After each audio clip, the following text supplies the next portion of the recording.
Panginoon, maraming salamat po sa oras ng panalangin na pinagkaloob mo sa amin.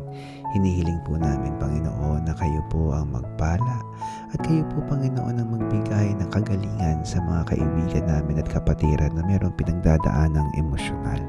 Hinihiling ko po na lahat kami ay maging mapagkumbaba at isuko namin, Panginoon, ang mga bagay na ito.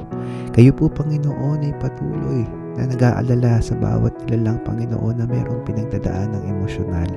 Kaya po turuan niyo po kami, Panginoon, na iaalay namin ang kabigatang ito sa inyong presensya at kami, Panginoon, ay makaranas at makatanggap, Panginoon, ng kagalingan at kagaangan, Panginoon, sa mga pinagdadaanan naming mga emosyonal na bagay.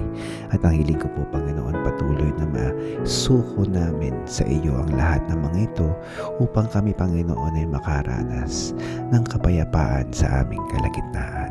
Pagpalain nawa kami,